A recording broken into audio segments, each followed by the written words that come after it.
Get ready to feel the power. That's Colin Crandall, myself, Adam Roorda. I'm the Lith Token blockchain architect and also the MMA Power Hour host. And I'm bringing up Lith Token because Lith Token does sponsor all these amazing episodes. Just head on over to lithtoken.io and give it a look. Figure out what it's all about. It's a great cryptocurrency that I'm, like I said, the blockchain architect too. And Colin over here is always bringing great interviews to everybody. So Colin, stoked for this interview we have tonight. Thank you. You know, I am the MMA chain architect, as you might say, as far as it doesn't measure up to a blockchain architect, but I guess you could say I'm the blockchain of MMA interviewers architect, and I'm trying to architect a few good interviews. That's not how blockchains work. Not really, but as far as MMA people, well, a lot of them know. I'm not trying to say anyone's dumb, but I'm dumb when it comes to that stuff. So for those of you that don't know, I could be the blockchain interview architect, and for those that you do know, then let it slide. But we're here to entertain you, and we're here to talk MMA and to do some really good interviews and say silly, shitty, stupid stuff. Not shitty, silly stuff. Colin says the weirdest shit. I do. You know what? That's why I'm here every week. I appreciate that. We keep them coming. A lot of people appreciate that. And then we bring the good information and good picks and all kinds of good stuff. So we do have a good guest here. Possibly someone else may jump in as well, but we do have one good guest here. This is our 5th anniversary show. Funny enough, we advertised the show, and I just saw a Facebook reminder, February 26th of 17, we advertised that we were going to start the MMA Power Hour on March 15th of 2017. We actually jumped in a week before that and did me and Adam with just me on camera, kind of introducing the MMA Power Hour show. But the first official episode with guests was actually the 15th or the 16th, one of the two, of March in 2017. So next week will be the official 5-year anniversary show from when we first had a guest on. But this week is the official 5 years of doing this. Crazy. Man, oh man, so many shows. And for those of you who know us, you know we've hardly missed a show in 5 years. For those of us that don't know or that newer here, welcome. We literally would miss as few as 3 shows in some of these past 5 years, or as many as maybe 6 or 7 shows in a whole year, and that's about it. So we have been the two of the most consistent guys in the MMA podcast world with not two of the most. We are the single most consistent show out there. We've had some off weeks very intentionally. We have seasons that go about 25 episodes each season. That's what we call it. Yep. And we're taking 1 to 3 weeks depending on what we need. But we try to keep it right at a year for 2 seasons. Yeah, and so if there's 50 weeks in a year, we've done anywhere from 42 to 47 shows in a year, depending on what year in the last few years. So we've done a truckload of shows, and we're so happy to be continuing here. And you know, we've got more and more people. We've had bigger and bigger stars as the years have gone by. We've interviewed probably at least half of the UFC Hall of Fame, and we've interviewed some active champions, a heck of a lot of active contenders. We are credentialed. We are a credentialed media source with the 4 biggest organizations out there, and that would be the UFC, One Championship, PFL, and Bellator. And is that our first guest trying to call us, Adam? Or? He's not calling us. He's just shooting a message over. Okay, sweet. And so we're credentialed by all 4 organizations, and we've been to shows mostly on the West Coast, but one on the East Coast. We've been to shows covering these live events and a ton of interviews. I pride myself on being one of the better interviewers that has some of the better questions and more questions than most at post-fight press conferences when I show up. One thing I can say though is that we are starting to blow up. We are actively looking for new sponsors. We do have Lith Token that Adam's a blockchain architect for. We're looking for and open to some outside sponsors, and we're not going to be for long because we're really selective. We're not going to deal with any company that we don't have the same sort of a good feeling about as far as their goals and their directions. We're not both super political, but we also, you know, have a bullshit meter. We don't want to deal with anyone that's full of shit. You know, we may be once in a blue moon, but not often. And so I guess you could say we deal with someone who is once in a blue moon, but we want people with integrity, and we're ready to make you money if you want to jump on, or if anyone that has a product or anything, as of right now, we're willing to be super reasonable as far as cost. So if you don't have thousands of dollars and barely hundreds of dollars, you still could be able to be involved as a sponsor in our show. So hit me up or hit Adam up, and you know, just hit us up in MMA Power Hour. We're all over social media, and thousands of people following us, and we really appreciate it. But we are, what, a couple minutes, so I can take a look. I'm getting my watch repaired. Yeah, so right about 3 minutes away. Yeah, maybe 4, you know. But Dr. Adam Roorda and I have been the A-team. We are amazing as far as coming up with upset picks and having winning picks on UFC fights. We've got a really good record. We also bring in some humor to it. We're humble. Neither of us are big ego guys full of ourselves. We don't go around you know, trying to You know what, speaking of that, last week I missed one fight. that was it, pretty much. Yeah, I got one fight wrong. Unfortunately, it was the main event. But right. Yeah, no, me too. I think I didn't get that one wrong, but I did get a 1 or 2 out of like 12 wrong. So yeah, I had a really good week, and so we've been killing it. You know, you can look at me as the MMA professor, and I would be like the Space Ghost character, if you remember that show, and my buddy Adam here would be the Atomic Ant or the Zorak character. We're going to try to bring in some funny graphics and stuff like that at some point too. Ooh, I don't know what you just did there. That popped to my ear. Sorry real about bad. that. Well, you were telling me your ears were kind of stuffed up anyway, so that Nope. might have helped. Sorry about that. But anyway, we're all good, and we're looking forward to a great guest and a great show. So tell a friend. If you want to be interactive, feel free to chime in. We'll answer your questions as we can. However, if you do want to ask a question of the guest, you know, you would have to leave a small tip for us, and then we would definitely answer or get your question asked live of the guest. We only have one guest this week with a possibility of a second one quick. Next week, we're going to be looking at 3 really good guests, and people I know will have questions for them, and we will announce them soon. In fact, you know what? I can do it now. I'll let you know now. We're looking at top 5 contender. I think he's number 2 contender in the welterweight division. Gilbert Burns from the UFC. We got Gilbert coming on. Dorino he's going to be on 3 weeks before his huge fight against number 10, the undefeated Khamzat Chimaev. So we'll have Gilbert Burns here. We're going to have the legendary Hall of Famer in that same welterweight division and commentator Pat Miletich.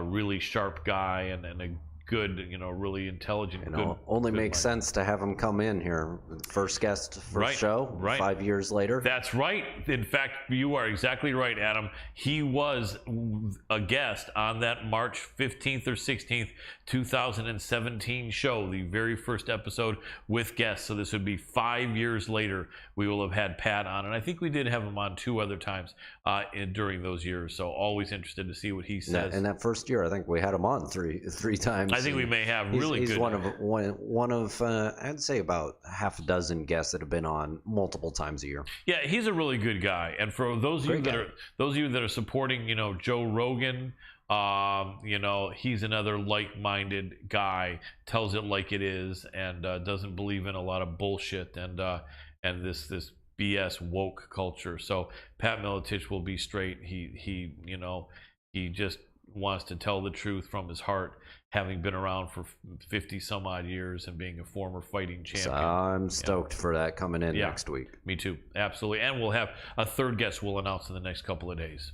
So definitely get ready if you want to interact. Just throw us a small tip if you want us to ask that fighter a question during the show. We appreciate your support. Anyone want to support anyway, hit us up, and we can accommodate you if you want to throw the show some money for support, because we definitely could use it, and we appreciate your help. Anyway, I think we are ready whenever you are to get that. Absolutely. First guest going. Let's go ahead and get that Skype dance going. Let's do it. Skype dance.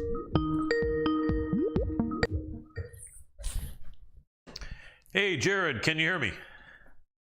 Yeah, what's up, man? Nothing, all good, man. We're looking forward to talking to you here. Looks like we had video and then it went away. So if you could hit that video camera icon again, the one that has a line through it, beautiful. As long as you see yourself, you're good to go, because we'll have you on camera. We'll be doing a split screen, alternating screen. We'll make sure you can watch the show afterward. But we are live. Let me give you a proper introduction. Ladies and gentlemen, I'm excited to have this next guest on our show for the first time. We've had numerous champions from his organization, one championship, as well as from UFC, PFL, Bellator. We're credentialed with all of them. Always been excited about watching this man fight. He is a one championship flyweight contender, Mr. Jared Brooks. Welcome to the show, Jared. Thank you, brother. I appreciate you having me on. My pleasure. I heard a lot about it. Thank you, man. Well, I appreciate it a lot. We've been known for doing killer interviews and respecting you guys a lot. Both myself and my producer have a fighting background, a much lower level than you. My producer wrestled in high school and junior high in Iowa, and I was training in Brazilian Jiu-Jitsu, purple belt, working on brown in that, and I've trained in martial arts for about 25 to 30 years. So a lot of respect for what you guys do, and at some level we have an idea of the grind, so I think that allows us to kind of relate to you more than just a guy sitting on the couch for 30 years eating pizza and hamburgers and hot dogs. Yes, sir. So let me ask you, in the flyweight division, in one championship, that would be a 135 limit. I believe there is no 125 limit division in one, is there? Like as far as to just at 125? Yeah, because I know that in the UFC, the flyweight is a 125 maximum. But I believe in one championship, you can be up to 135 on fight day. Am I right? Yes, in the flyweight division. Yes. Yes, for sure. So they're essentially, and that's the lowest weight division in one. There is no weight division that allows a maximum 125, is there? No. Okay. Now, when you competed at the UFC, you were competing at a maximum 125 weight, or am I wrong? Yeah, max 125. Okay, so you came over right around actually a similar time as Demetrius Johnson, and both of you had been at 125, and all of a sudden you're at 135. Now, Demetrius, we know, is a legend. He's the GOAT in many people's mind. He was a little bit older by the time he went over to one. He was always kind of a average size flyweight, but at bantamweight he was kind of smaller. He has had a couple of tough fights. That doesn't mean anything. He could come back and win it all. But what was your feeling about you going from fighting at 125 max to fighting in a division that allows up to 135? Had you started to get a little bit bigger with age, and was that kind of a normal fit? Had 125 been a really hard cut? Or if one... Oh no, brother. Actually, I fight at 125. I thought you were saying like the division that I fight in is actually 125. The max is 125. Oh really? I didn't realize that one had a 125 max division. Yeah, that's the division that I'm fighting in right now. I didn't understand your question. Sorry. No problem at all. So let me ask you this, because I know that when Mighty Mouse went over there and fought, did they not have a 125 then? Because I think over at one championship, he's been fighting at 135 max the whole time, hasn't he? Yeah, so the thing is, these guys are actually fighting at 135 because there's hydrated weigh-ins. So that means that because of where they have weighed or where they feel they're going to be, they're not even going to bother with trying to make 125.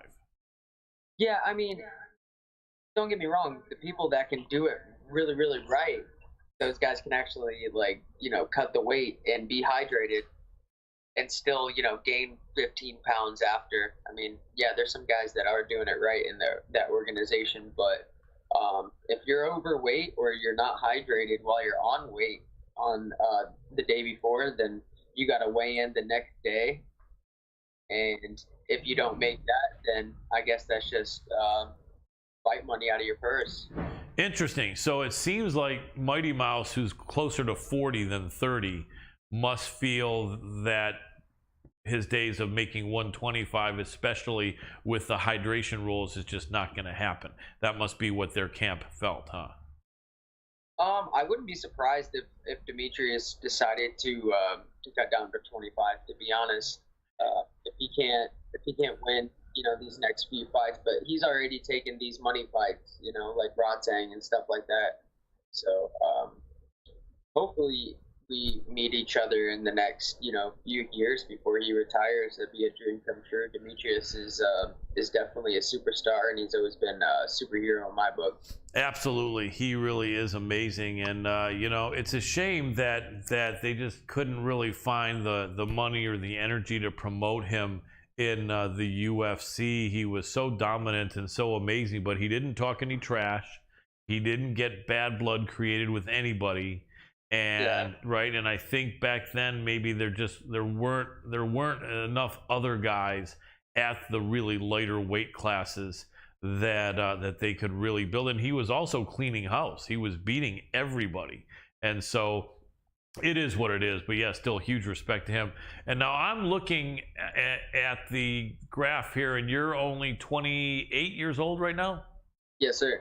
That's young, man. You're in a great position, and so.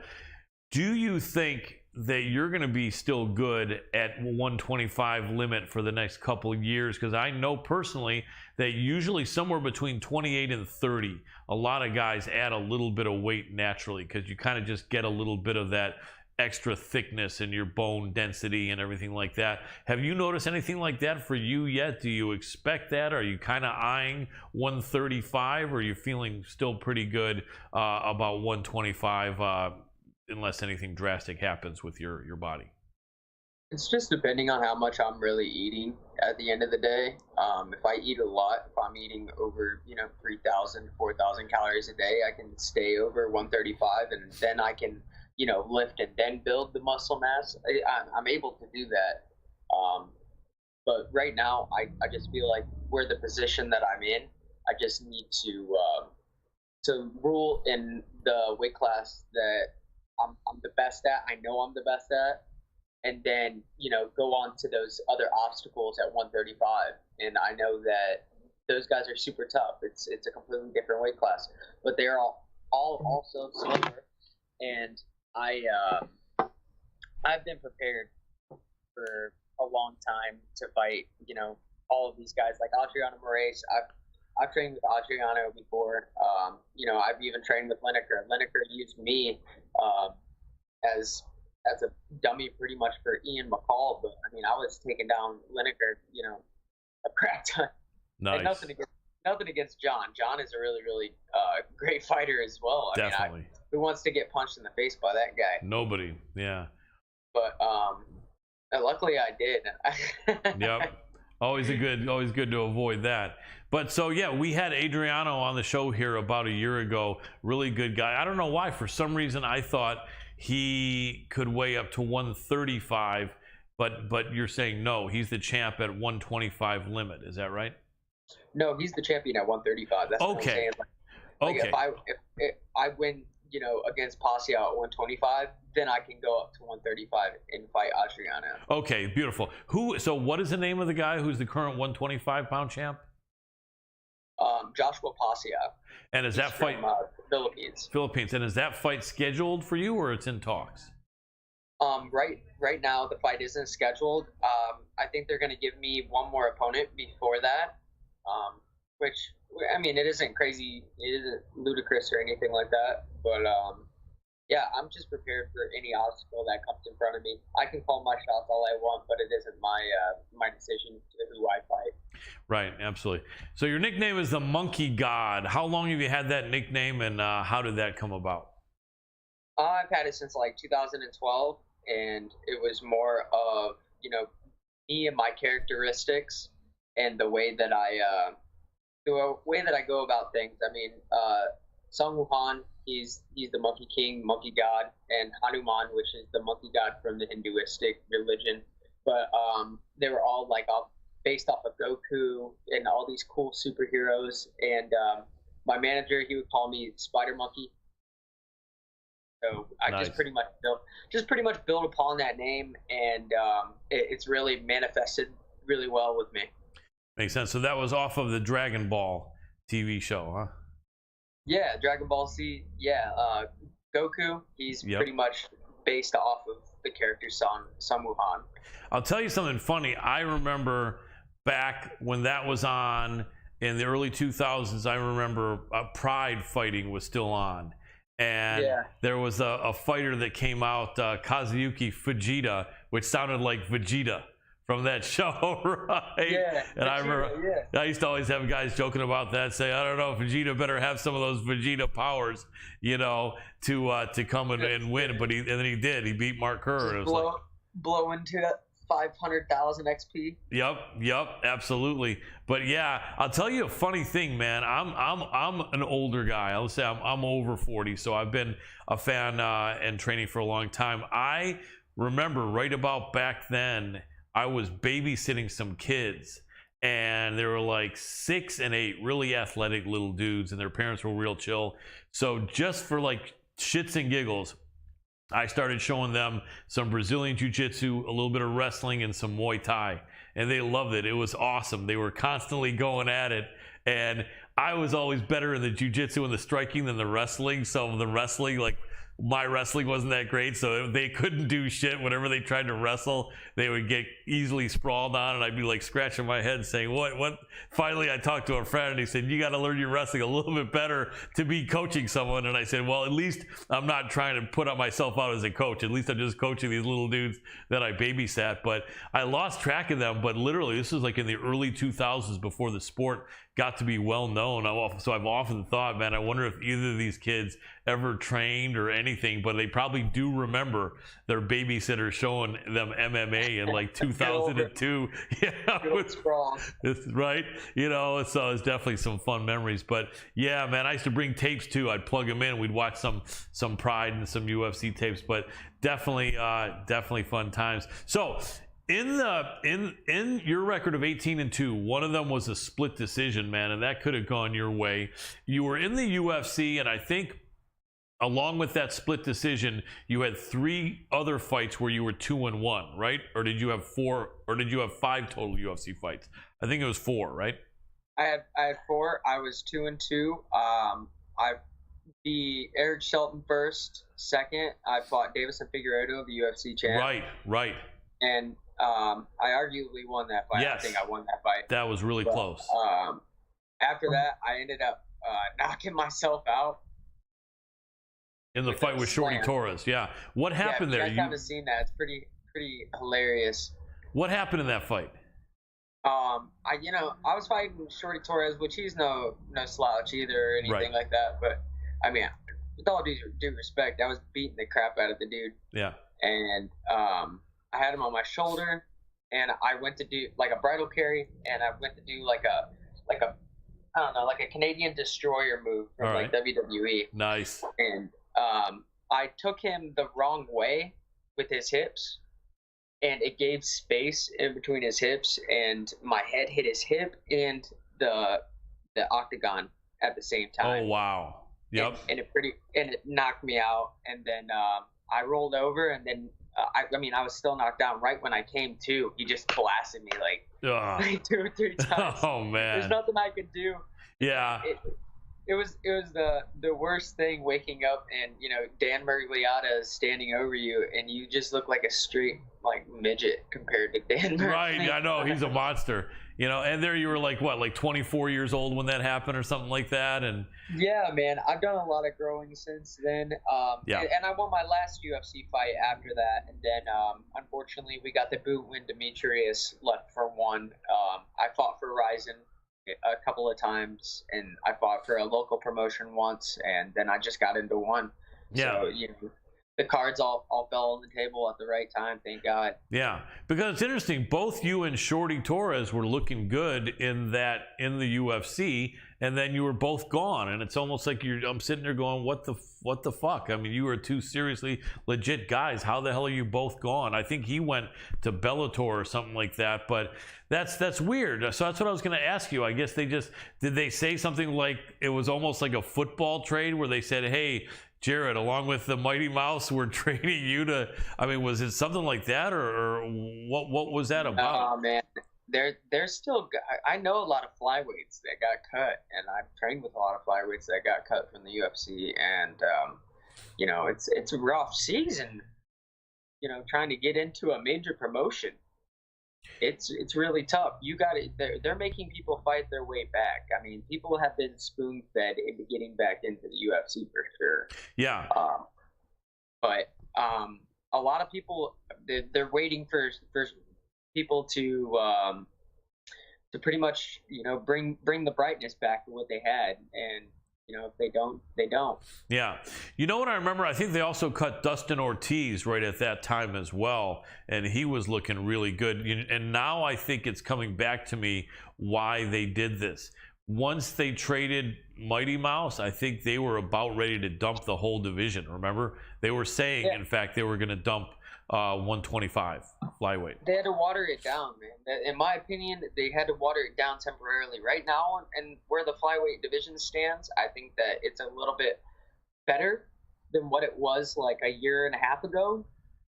But a lot of those guys aren't going to be making weight in the next year and a half. They're going to be fighting 35. So what's the point of keeping your flyweight division when you can't? That's the most important thing about why I like one, is because they have the hydrated weigh-ins to where you know that you're at 125, and you know that this person isn't going to have any struggles in the future making 125.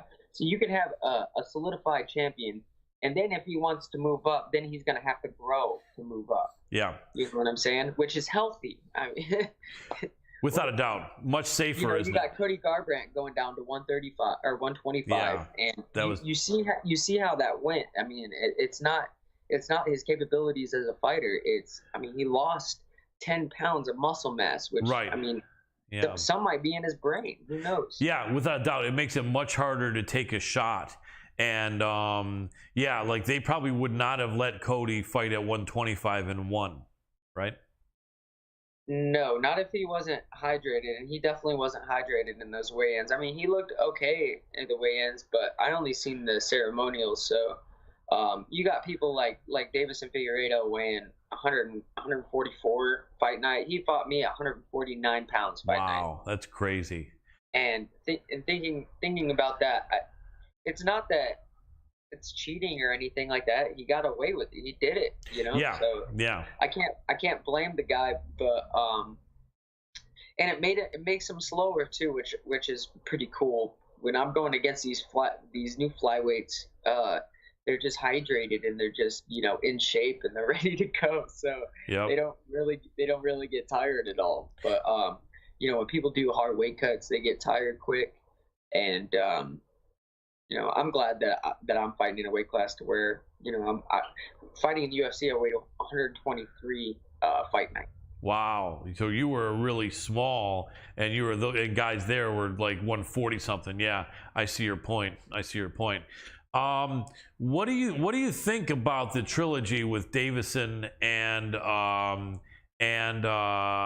Brandon Moreno? I thought in the first fight, I think, was a draw, and I thought Moreno won that. The second fight, Moreno dominated, and then Davidson Figueiredo went over to Fight Ready with Henry Cejudo, and Henry Cejudo made the statement that Davidson Figueiredo is the best Davidson Figueiredo ever. He's going to win this rematch. I don't know what it is about Henry Cejudo. I mean, I guess he's a great fighter, but it also seems like luck is on his side. When he says something, despite some miracle, it always happens. And so I don't think a lot of people believed it because of how badly Moreno beat him. But what was your thought going into that fight where Davidson had gone over to Fight Ready, was trying to shore up his holes in his wrestling?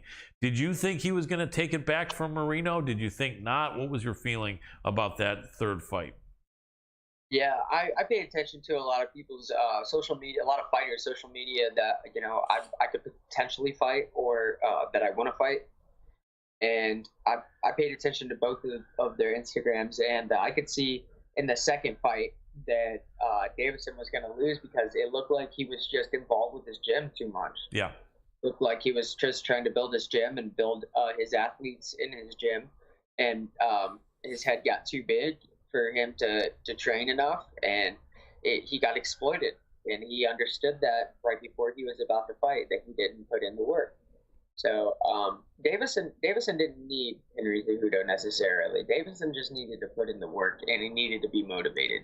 Right. And Henry Cejudo motivated him because Henry was the flyweight champion. So I mean, he could have helped him with his wrestling basics, stuff like that. Eric, his coach, is actually like really good, like military base, weird training kind of stuff. So right.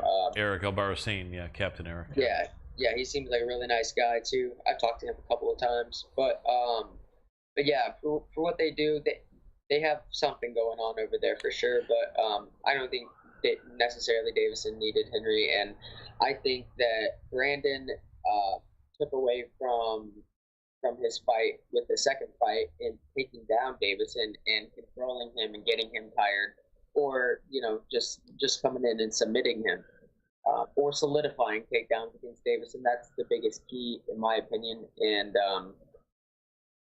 if he would have done that throughout the whole fight, took him down and then coming up and striking him and piecing him up like he did in the first fight, he should have just mixed what he did in the first fight and the second fight into the third fight. Which right. I do think that Davison won that fight, though. Everybody thinks that Moreno won, but Davison knocked him down twice.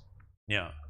I mean, hit him with more powerful shots. Yeah. And don't get me wrong, Moreno was putting in the output, and those leg kicks were starting to really come on Brandon, though.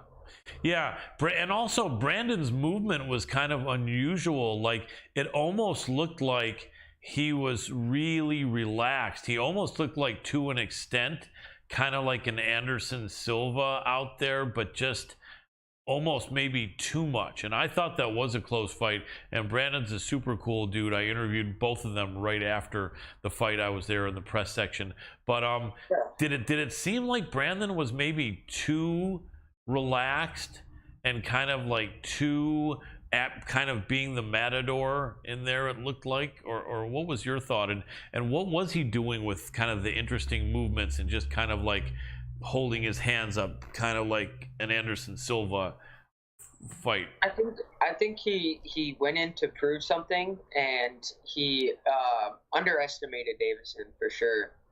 He underestimated this portion of Davison. Right. I don't think he was ready for like the counter strikes, and yeah, he was a little bit relaxed, but yeah, sometimes that first 30 seconds you just got to go out and knock somebody out. Yeah. And then after that, see where the game plan takes you. But yeah, I can't really say too much more about the fight because it's like, these are two guys I want to fight. Yeah, without a doubt. No, for sure. I don't want to have you give away any secrets. But let me ask you a last question on that, and I really appreciate your insight. I know it's not your organization, but I appreciate your thoughts. Oh, no, brother. Thank you. I enjoy your questions. Cool. Thanks, brother. I appreciate it a lot. So, being that the first fight was a draw, they've actually had 3 fights now, but because the first was a draw and they both won another one, if they fight again, that would be the rubber match. If we see that again, what would be your thought? I think, first of all, I think it would be super cool if Brandon won that, because it would be like crazy back and forth with the other guy winning. It doesn't matter to me because they're both good dudes.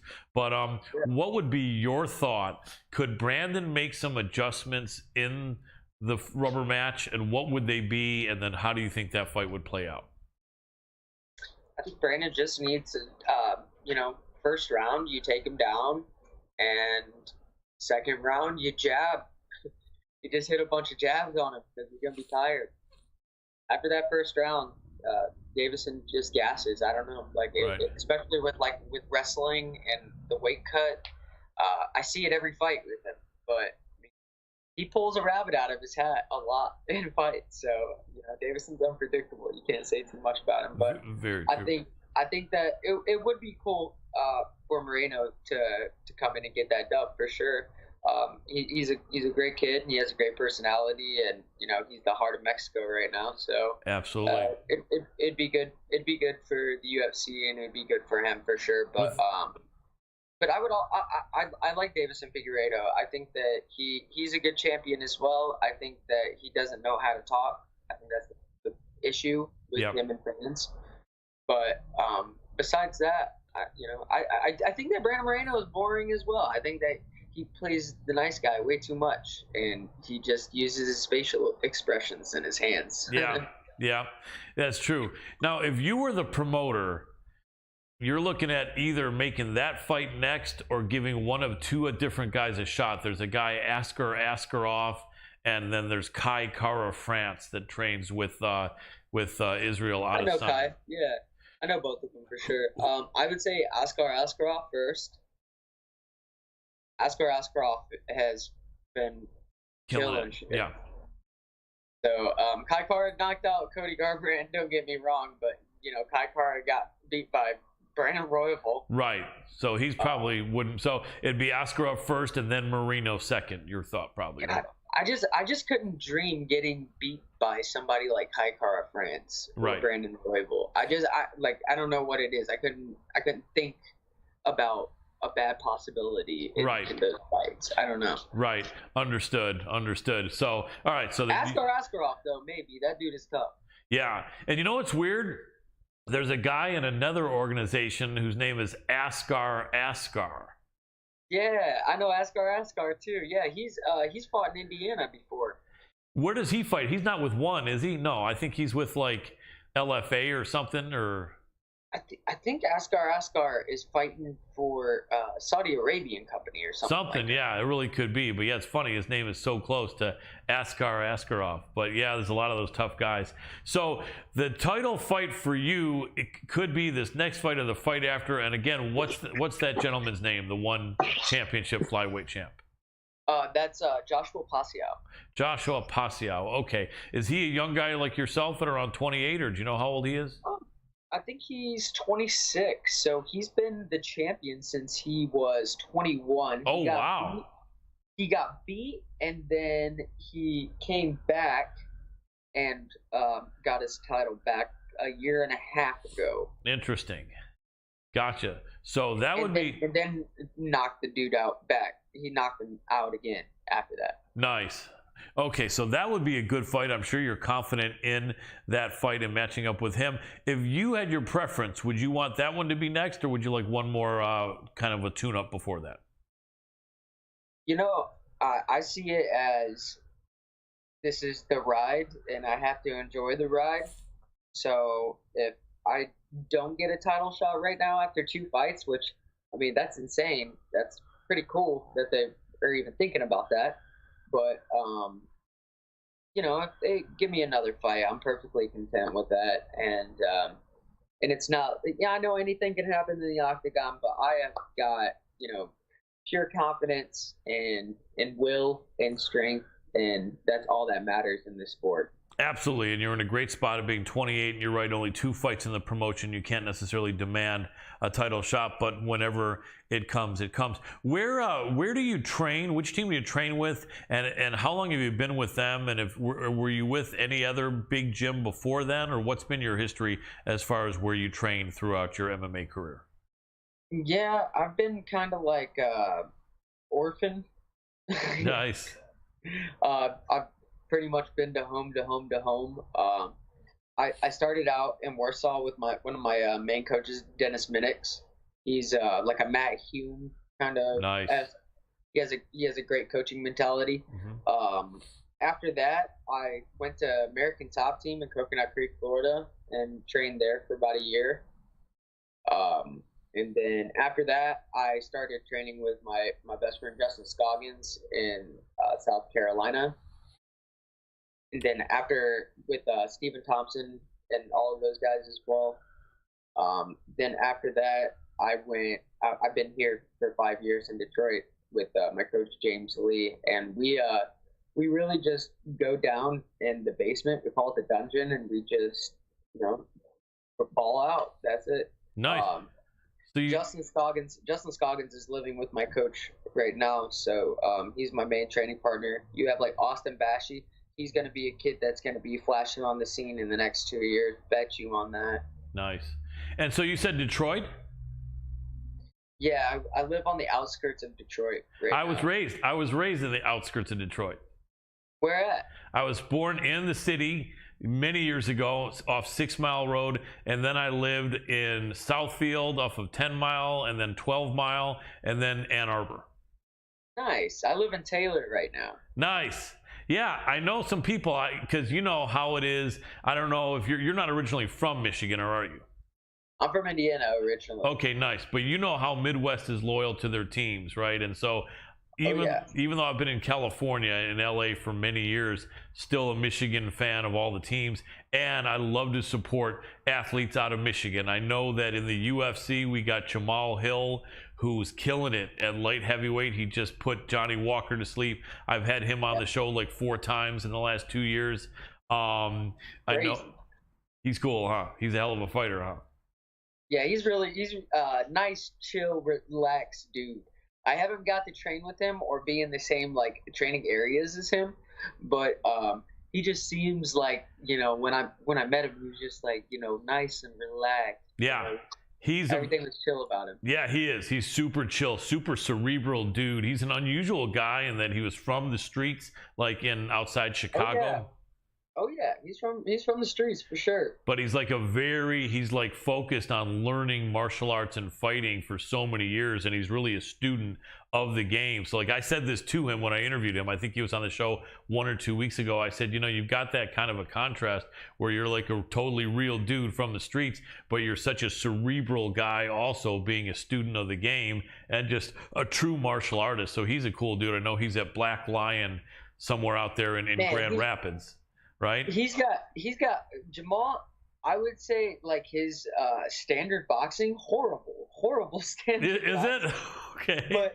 But his hood boxing is fucking ridiculous. Yeah. You don't get. Sorry if I cuss. That's okay. I'm just saying his hood boxing is out of this world. Yeah. Him and Chaos Williams. I'm like, wow. Oh yeah. You guys are just smashing people. Oh yeah, totally. And then you got Joaquin Buckley, at least was over there for a while. And I know that Chaos and Joaquin were training over at Murcielago, and I'm friends with a guy named Curran Jacobs. You might not have heard of him, but he was I know Curran. Yeah. Curran has a great story underneath him. He does. He really does. Curran is an awesome dude. I've known Curran for about 4 years, and we've had him on the show a few times.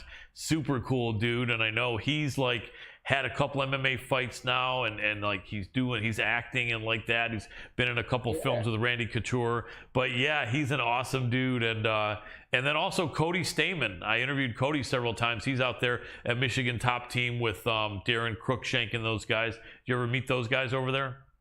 So Cody actually moved back to Vegas. Right, that's right. Yep. To be Couture. I was training at Michigan Top Team for about a year and a half, just because of my striking coach, Kara Rowe. Mm-hmm. Kara is a 3-time WBO world champion. Nice. She's never been defeated.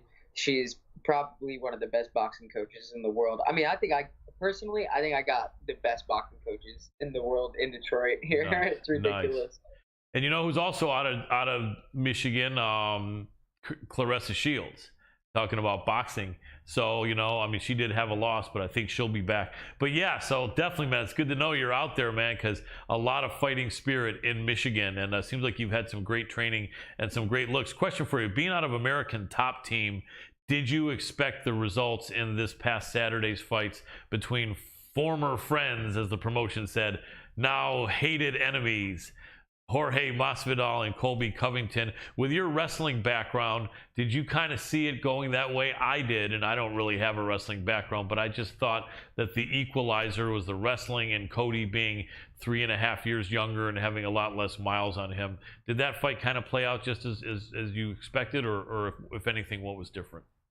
Yeah, I would say I mean, from what I've seen, Colby, when I just got there, we started our careers at the same time. He started his in 2012, so I was there in 2013. It was his first year. He just came back from Oregon, and he was just a wrestler pretty much. But whenever I seen him going with Masvidal or Nick Lentz, all those guys that were good wrestlers still, he just dragged on them all across the mat. Yeah.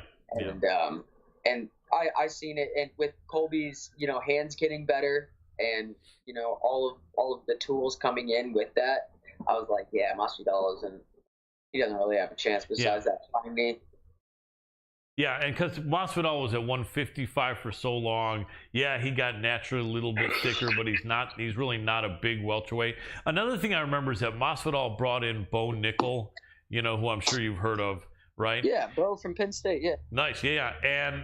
But I remember thinking to myself, is Bo Nickel going to necessarily be able to turn a 37-and-a-half-year-old Jorge Masvidal into another version of Bo Nickel? No. And I know that it probably helped, and I remember also Bo made an interesting statement in the UFC Embedded before the fight. He said something like, Colby Covington is technically not very strong. He's got the pace, but his wrestling skills are technically not really strong. Now, my thought was Bo Nickel was probably thinking, compared to his own pure wrestling skills, Colby's wrestling is not very strong. But I think that statement may have been a little bit misleading, because wrestling for MMA, I think Cody's wrestling skills are very strong, don't you? It's completely different than your typical wrestling match. I consider myself a wrestler, but there's a lot of wrestlers out in the country that can beat me in a wrestling match. But as far as MMA wrestling, good luck. I don't think you're gonna find somebody that's gonna be able to take me down. Absolutely. But yeah, it's completely different. Bo will start to realize that the more he fights. Yeah, I think so too. And also I think he was probably trying to support Jorge. But yeah, I remember that statement. Kind of, I'm thinking, is Bo trying to have people start thinking that Colby Covington can't wrestle? Because if he is, then that's not really the reality. All respect to Bo Nickel. But lots of interesting matchups coming up, and I know your match you're waiting to sign, maybe a title fight, maybe the next fight after that. In one championship, I guess waiting to see where DJ goes is going to be interesting. Waiting to see where Marias goes. Christian Lee, I think, is coming back, trying to get in contention. You've got, and then here we go. Let's actually hype up a little bit of one championship here. You got an interesting fight, Tan Lee and Gary Tunnen. I won't keep you too much longer because I know we're probably already.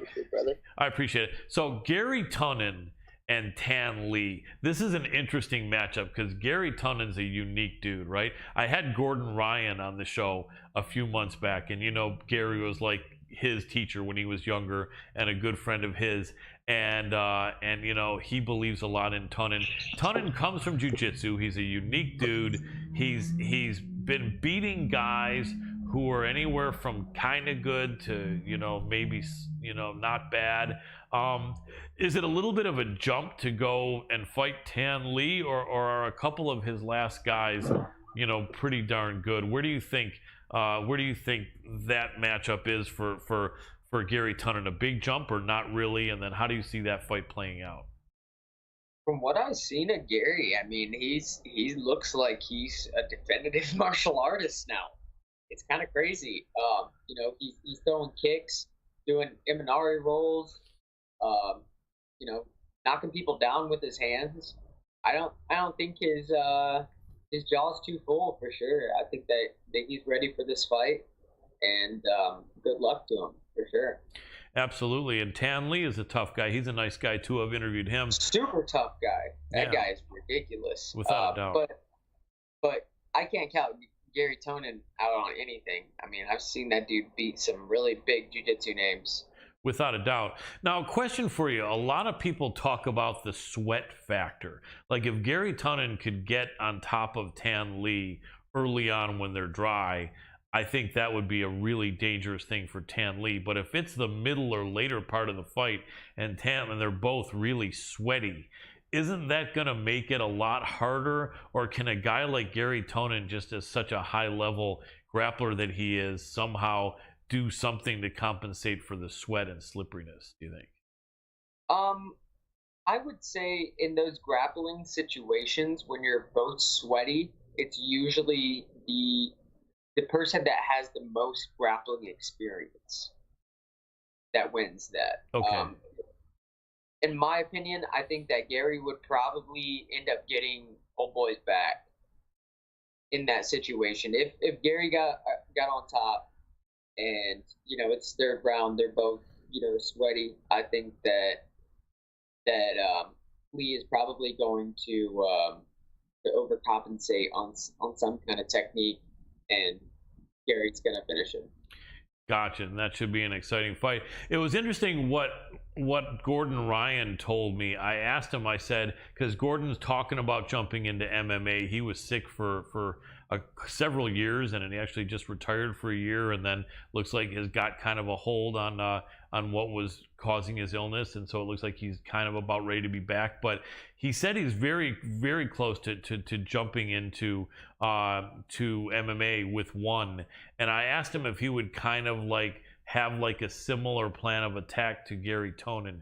And he said, with all respect to Gary, he thinks Gary's plan of attack is perfect. But he said because of the weight division and his style, he said he would do the opposite. He said what Gary's trying to do is create movement. And what Ryan said he would do is work to like snuff out movement, to reduce movement. He would work on trying to get guys against the fence and get them down and submit them. And does that make sense? I guess it kind of does, huh?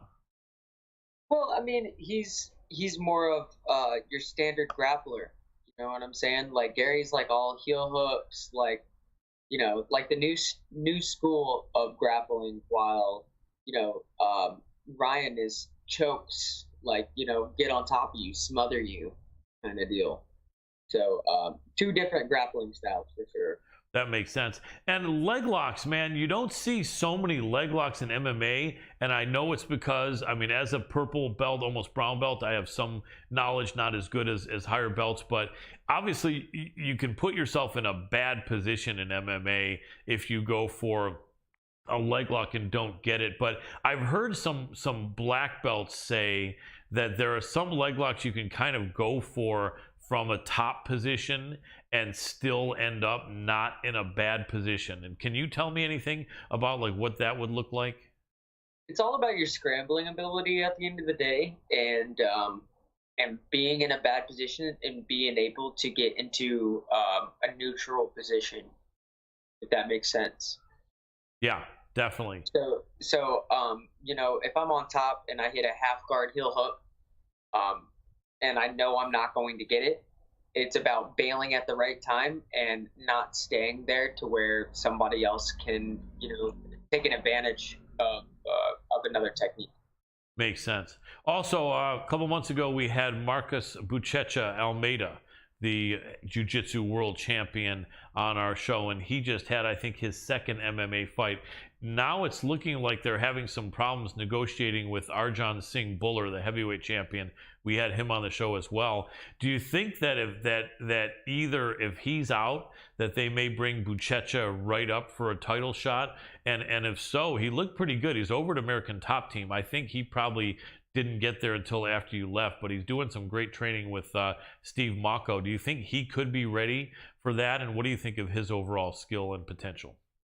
Hey, ridiculous. I mean, he has that straight, like, just heavyweight power that, is athletic. He's athletic and he's heavy. That's scary. Yeah. Nobody wants to get hit by somebody that, has the speed of a 170 pounder, but can hit like Derek Lewis. Exactly. I mean, to imagine him and Gordon Ryan in MMA for like a one championship title, that would be sick, wouldn't it? That would be really, really cool because you got a predominant striker against a predominant grappler. Exactly. I mean, Gordon might have to get some grappling, some striking in there. Let me ask you this: if your base is wrestling or if your base is grappling, which is going to be harder to learn and to be more skilled with, striking or the other grappling set? I guess the question may be somewhat obvious, but if you're a wrestler, is it going to be easier to get really good at jiu-jitsu or striking? And then if you're a jiu-jitsu guy, is it going to be easier to get really good at wrestling or striking? I'd say if you're a jiu-jitsu guy, then you should. It's like Muay Thai and jiu-jitsu go like this together, I guess. Okay. Like with a lot of gyms, from what I see. I would say boxing and wrestling go together. Nice. Okay. And then I would put kickboxing in the category of throws. Nice. So like judo, sambo, kind of deal. Nice. So what do you think about these guys like Khabib, these guys from Dagestan? These guys are killing it. And then you got guys from Kazakhstan, Chechnya. I mean, these guys all have trained really, really hard. They're not all winning, but obviously they're tough guys. I think we just recently saw Islam Makhachev come in there and beat a last-second replacement, Bobby Green. It was supposed to be Beneil Dariush. Dariush got hurt, but now Makhachev, it looks like he's going to get the winner of Justin Gaethje versus Charles Oliveira. If I could get some quick picks, Gaethje and Oliveira, who wins that? And the winner against Islam Makhachev, who wins that? I got Oliveira by either armbar or arm triangle. Over Gaethje. Over Gaethje, yes. And then Oliveira and Makhachev. That's a tough one. That'd be a crazy fight, wouldn't it? I would say, dude, that's really hard for me because I'm trying to picture how the fight would go. It's so hard to know, isn't it? And it's like, is Islam going to take him down? But Islam has good kicks as well. That can keep, him at bay, to where a lot of wrestlers, a thing that people underestimate about like Khabib and stuff like that is he used to shoot really far away. Yeah. Like it wasn't a secret that he was shooting for sure, but it was the fact that he was shooting so far away that it gave the fighter anxiety to where he backs up. And then he ends up in the cage. Right. You know what I'm saying? If that was a wrestling match, Khabib would never get a takedown that way. Right. High school could defend it. But he's going to get up against the cage. So yeah, I would say Islam could probably take him down and control him. But after that third round, we'll really see where the breathing and the conditioning come in with Islam, because I know the dude's ridiculous conditioning and cardio, but I think that Oliveira has been fighting his whole life, and every round is a blood round for sure. Absolutely. We got to wrap it up in about 2 minutes, so let me ask you, give me a 30-second opinion on the April 9th matchup. Khamzat Chimaev, the Chechnya fighting out of Sweden, undefeated, going up against Gilbert Durinho Burns. We're going to have Gilbert Burns on next week, by the way, for everyone watching. Nice. Thanks. I think I used to train with Gilbert. He used to beat my ass, kind of. Yeah, he's big, twice your size. Yeah, but this dude used to elbow me hard. Oh, man. But I would have to say Khamzat, yeah. Because the guy, I don't think Colby can beat Khamzat, man. He's a beast, isn't he? Yeah, and we'll see how long Khamzat can make weight, though. Yeah, it's true. At 185 at 6'2", he may be more suited, although he's not a really thick guy. 170's tough, I do agree, but he's a beast as long as he can make it.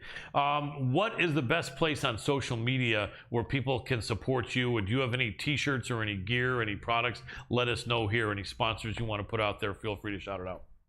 Yeah, so right now, my apparel situation, I'm trying to, build my name a little bit higher to where, you go on the websites, then, you can purchase all that stuff. But right now, I just have my Instagram handle, which is _monkeygod, and that's also my Twitter handle. If you guys follow me on Facebook, I'll make sure to follow y'all back. yeah, I just really appreciate all the fans and the people that have supported me over these last few years. It's been really tough the past 2 years. So yeah, thank you all for really dugging down there with me. So. Absolutely, it's good. I'd like to see a fighter that appreciates the fans. Really cool, man. Yeah, I'll hit you up. I'll make sure to hit you up on Facebook and Instagram to make sure I can get you a copy of the video. We do a 2-hour show. We're going to try to cut it up, but if not, I can at least make sure to get you the 2-hour show. Actually, an hour and a half show this time. And yeah, big respect to you, Jared Brooks. It's great chatting with you. Really appreciate your time. Let me know when you get your next fight signed. We'll be happy to have you back on it and talk all about that and promote the hell out of it. You've been a pleasure, my man, and I really appreciate you and your show. You're definitely making waves in the MMA community, my friend. Thank you. I really appreciate that, man. Michigan, the Michigan connection, brother. I know you're from Indiana, but still, you're in Michigan, man. So I'm going to be backing you and cheering for you. Go Blue! As Go is Blue, absolutely the Wolverines. Many years yelling "Go Blue." Really appreciate you, brother. Jared, the Monkey God Brooks. Have a great night, brother, and keep up the fantastic work. Thank you, brother. Appreciate you. Have a good night. You too. And that was Jared Brooks, Dr. Adam Roorda, really good Midwestern dude like us from Indiana, but now trained out of Michigan, having trained at American Top Team and with all those dudes. He knows Jamal Hill. Cool. It's a small community when you're at the high level of MMA, like a guy like him, huh? Right, 100%. A lot of these guys know each other and have trained with. He's been training with Gilbert Burns. That's 3 weight classes, actually 4 weight classes above him. I think I've brought this up quite a few times. When it comes to training, usually the lightest weight classes will actually go ahead, and I know this from wrestling and even some of the kickboxing and taekwondo I used to take. Always go for the heavier guys. Yeah, always, because it's a way to slow down, but also work on your strength, right, and work on your core. So right. That's the purpose. But the and heavier guys want to work on his speed. Work on his speed. That's right. exactly it. So right. The idea is really matching the opposite ends of the stick up. Without a doubt. And a really good dude. And it is, like, I realize now that's what they were doing. Right about then, they decided that they were going to get rid of the flyweight weight class. So when DJ, Mighty Mouse, left, they just cut him loose. They cut Shorty Torres loose. They cut Dustin Ortiz loose. And people are like, what the fuck? These guys are killers. Right. These guys are straight up killers. And you're fucking cutting them?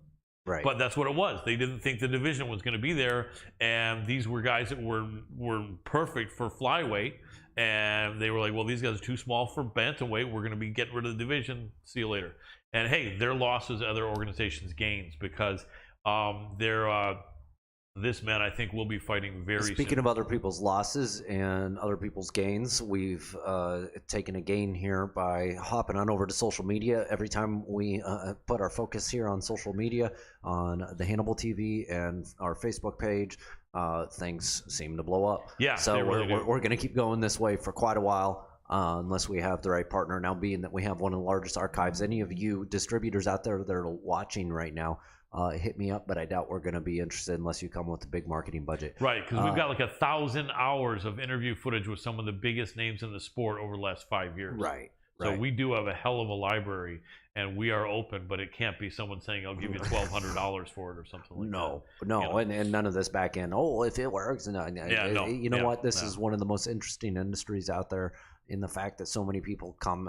Colin, how many times have we had people have conversations with us? Yeah, we want you on. We want to do this, and talking about paying us, and then yeah, a lot. People, I don't know if people mean well or if people. They do. I know they mean well, but there's a reality that a lot of people don't understand how to trigger the algorithms, and if we're not putting the money and time into it ourselves, Colin, right? Then here's the deal.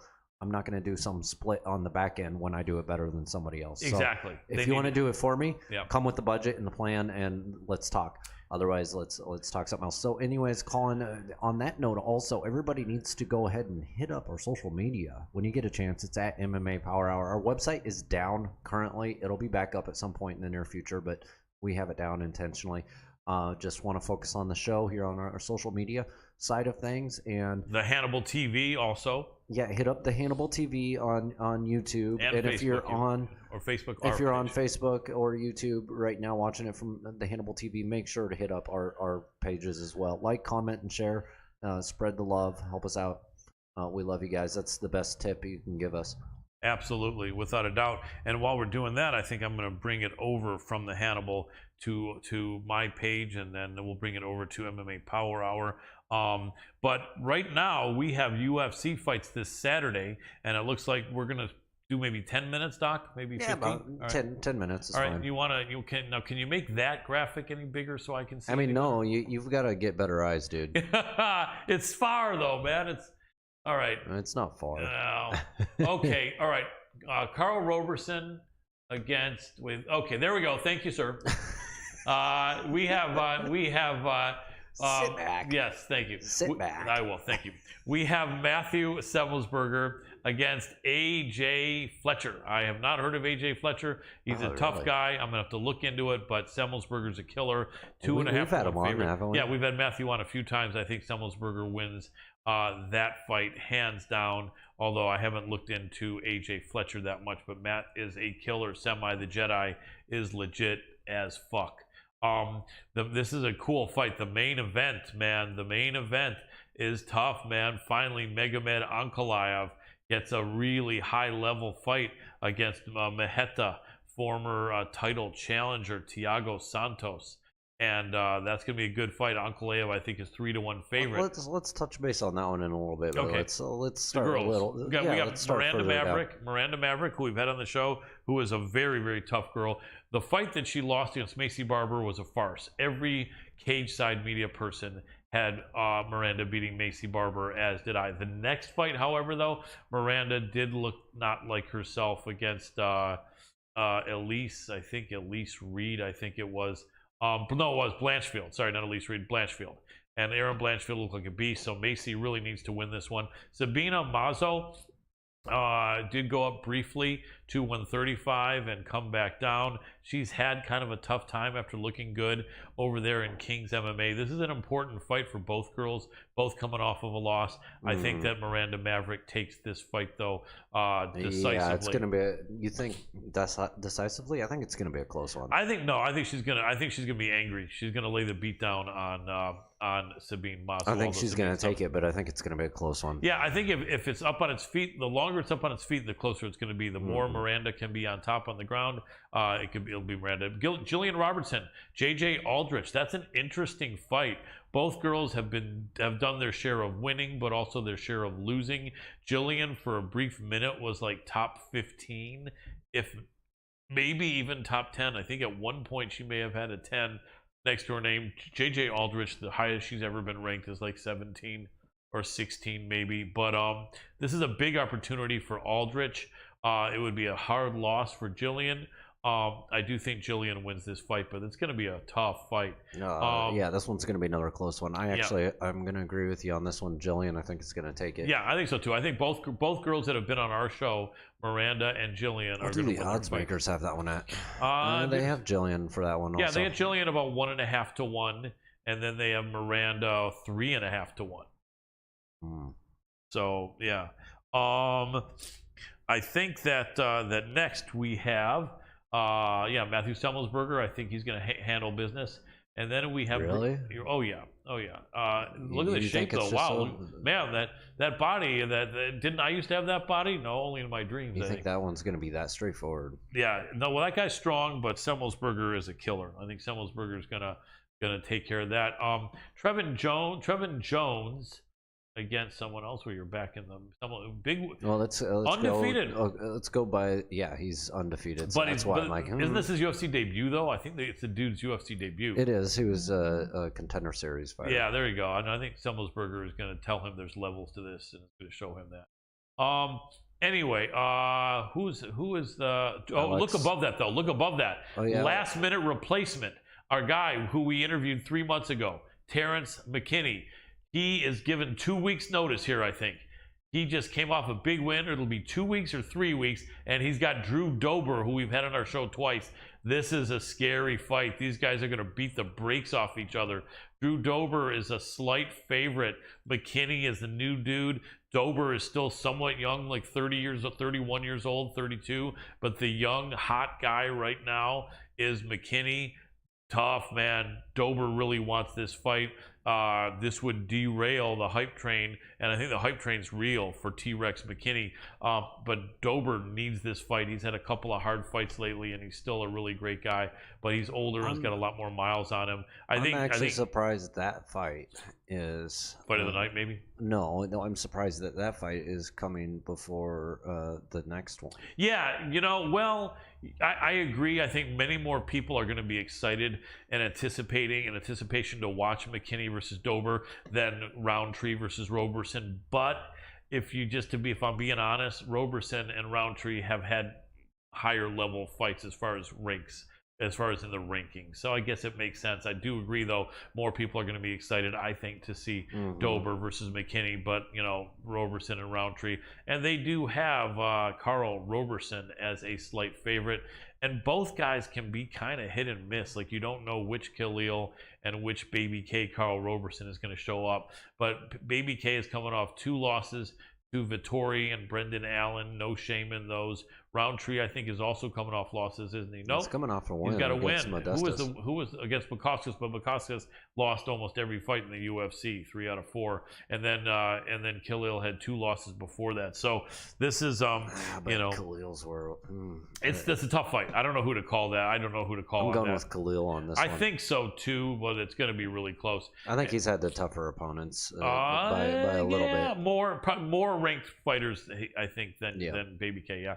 And then you got Sadiq Youssef, who is very tough, going up against who is Sadiq going up against? Alex Caceres. Oh my gosh! Wow. So there you got a guy who was killing it, and then took a loss. I think Youssef. No, he didn't. No, Youssef, I think, did not take any losses, did he? Let's take a look. I think Youssef is either on a killing streak, or I thought he had 1 loss in there, but I think he had one loss. He did. Yeah. Arnold Allen is a beast, and that was a close fight. So Sadiq Youssef is going to be in an angry mood. My boy, though, Bruce Leroy, Alex Caceres, has been on a streak. His last fight, people did not think he was going to beat. And who was that? Sungwoo Choi. Yeah, Choi was like 2-1 favorite. Wow, 5-fight win streak now for the man they call Bruce Leroy. I don't know Sadiq personally. I've interviewed Alex a few times. He's a super cool dude. I remember him coming out and whooping on Chase there. Yes, that was pretty decisive. Yeah, one. it was. That was like, wow. I'd love to see Alex Caceres. I was fanboying over Hooper before that fight. Yeah, I know. Most people were. I'd love to see Alex win this fight. I just think he's up against it. What are the odds makers have it? Do they have Youssef minus 250 or something? Where is that? Yep, minus 250 right yeah, here. You know, that makes sense. I mean, probably Youssef is too young and too strong and too fast. But Alex Caceres, man, this is his time. That win would literally vault him into the top 10 if he's not already kind of there. Actually, you know what? What weight division is that? Is that 145? Because if it's 145, it's at featherweight, yeah. Yeah, so then forget that, because that division's packed. As I always say, that's the most jam-packed competitive division in the UFC. So it wouldn't vault him in the top 10, but maybe top 15 or top 20. Is this fight also on the same card? It sure is. So we just interviewed the Monkey God, and now we got the Kung Fu Monkey, Song Yadong, or Yadong Song. It's Marlon Moraes. No, that's... Is that on that card? Is it? Yeah, it is. Oh, it is. Okay. Yeah, that's an interesting fight, too. They both need that fight. Marlon Moraes was at the top, ranked number 2 or number 1 for a short while. Now he is not, as he's had 3 losses in a row. He really needs this win. He really does. And he really needs this win, but his 3 losses in a row, quite frankly. But it's been about 3 killers. Look, yeah, Sandhagen, Font, and Marab, Dawalish-Willie. What are the odds on this? I kind of feel like Moraes should be slightly favored, but I bet he isn't. Nah, he isn't. It's. Oh wow! I think you know what? 2.5, 3. I mean, Moraes is back against the wall here. I think he's live. I'm not going to say I'm officially putting him in my picks yet. I'm not saying that. Wow. You got to look at my Facebook or hit me up directly. But I think Moraes is live in that fight. I really do. Wow. Song Yadong, I think, had several fights that he barely won and wasn't even winning, or was losing, or was barely getting an edge, and they give him the victory. So I do think he is. Song Yadong is one of the more previously overrated fighters. fighters. Right, he is. Sure. You know, but still, he's young. He's with a good team over there with Team Alpha Male and Uriah Faber. They got so many great guys. Our friend Josh Emmett is over there, probably training with him. They're in the same division. And then the main, wow, man, look at the odds on that. Ankalaev, they feel, is going to absolutely crush Maheta Thiago Santos. You know, I mean, Ankalaev, I mean, Adam, I think out of the Dagestani guys, he's the guy you know the least. He's the biggest at light heavyweight, because I haven't heard of any of the Dagestanis being heavyweight. Mostly there's a glut of them between featherweight and middleweight, and usually even featherweight to welterweight. But Ankalaev is the biggest high-profile Dagestani I think out there. 6'2" or 3", 205 pounds. I know plenty about him. Yeah, did you see the photo of him with him and Till? Yes. He was calling him. No. That was Hamzat and Till. That was Hamzat and Till, wasn't it? Yeah. Ankalaev is low key pretty much as far as promotion. He's just got this stoic look on his face. He's a big, lean guy, but he's like so good at striking, and he's so good at wrestling and grappling. He's just a stone cold killer. Now, he does like to strike though, and if he feels like he wants to see what Thiago Santos has and agrees to not take him down for a few minutes, he could get caught. Thiago Santos got a hammer in both fists. However, he's got so much damage to his knees and his legs and his joints, maybe even his hip, maybe even his back. It's just tough to think that at like 38 years old as he is, that he's going to be able to just catch Ankalaev bobbing when he should have weaved or something. It's possible though, and in reality, Ankalaev stepping up against someone so experienced like this at a high level probably should plan on using his wrestling fairly early on. But yeah, Ankalaev, absolutely stone cold killer. Yeah, I have to agree with the odds makers on this. Paul Craig. Look at that. Paul Craig is the only guy that beat him, and he submitted him. But Paul Craig also was the only guy that beat Jamal Hill by submitting him. Paul Craig has been on a killing streak, so there's no shame there. But I will tell you this: between Jamal Hill, Paul Craig, and Megamed Ankalaev, two of them or all of them are going to see each other again. Mm-hmm. I'm going to guarantee you that. And I do think if Paul Craig thinks now that he's going to submit Ankalaev or Jamal Hill, it's going to be a whole lot harder. A whole lot harder. And you know, nothing against Paul Craig, the Scotsman. He's a killer. But I agree with that there. Hey, Colin, let's take a couple more minutes. I actually see a question here from Jay Ward asking if this is live. Yes, it is. And we do our best to answer questions. And if we're ever interviewing anybody and you guys want to ask a question, we do go live every Tuesday at 6 p.m. Pacific time. It's 9 p.m. Eastern. That we are here on Hannibal TV or on our own social media as well, in our own group. You can give that a search, just MMA Power Hour. Right. You can find both the group and the social media page. But exactly, as Bruce Buffer would say, we are live. Huge fight here that I'm actually really excited for over in Bellator. Also the same night as the your boy, a fellow Adam. Yep. Adam Borix. He's not just a fellow Adam. He's a badass. He is great fighter. And Mads Burnell though is a beast. Look at their records combined. Borix is 17-1. And Burnell is 16-3. So together they're 33-4 in MMA, which is crazy because everyone fights everyone. That's a killer fight. They're both on killer win streaks. That's going to be a really good fight. Also on the undercard, who do you have? Phil, you're going back to the UFC there. No, I'm not going back to the UFC. There we go. Now back to the odds on that. And then you got Phil Davis against Angelikas. Davis should win that fight. Excuse me, John Salter against Johnny Eblin. It looks like Eblin is a big favorite.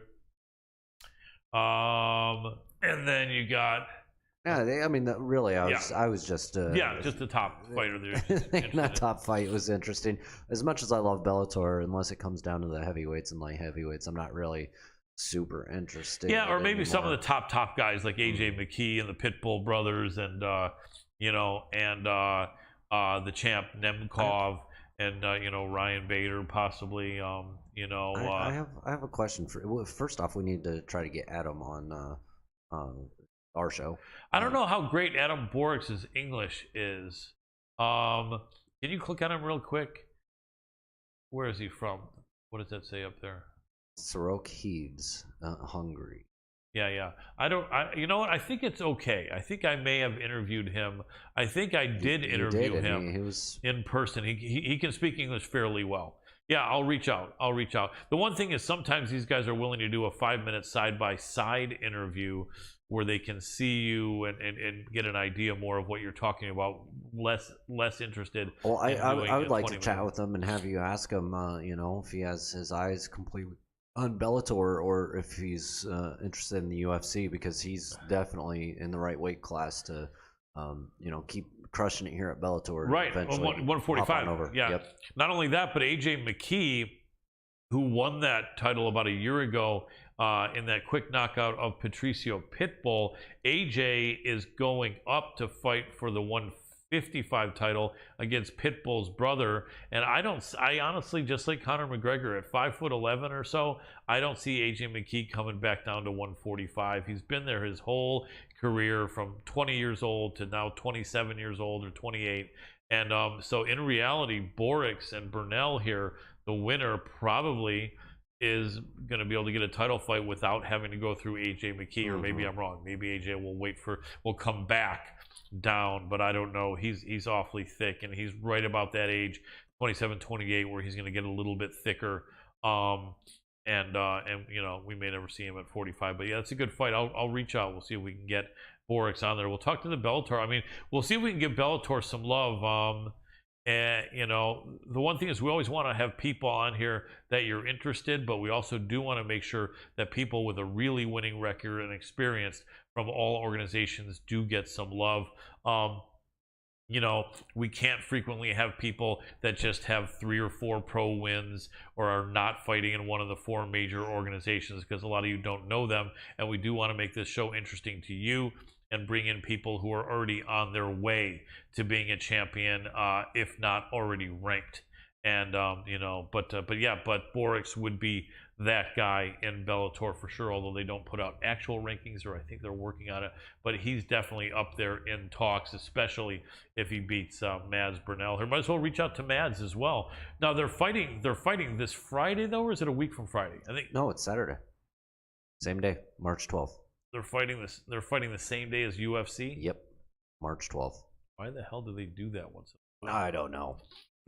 I don't know why people try to compete with Dana on any given day. It doesn't make sense. It really doesn't. I mean, the only thing I can think of is once in a while the card is an early start if it's a fight night.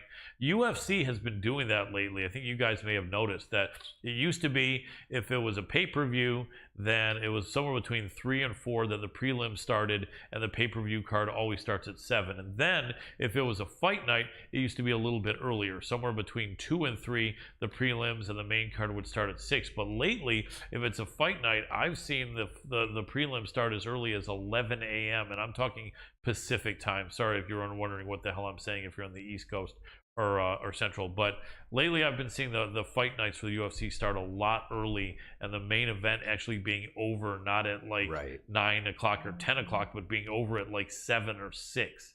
And then that way Bellator can start their prelims at like 4:35, and by the time their main card starts, UFC is already done for the night.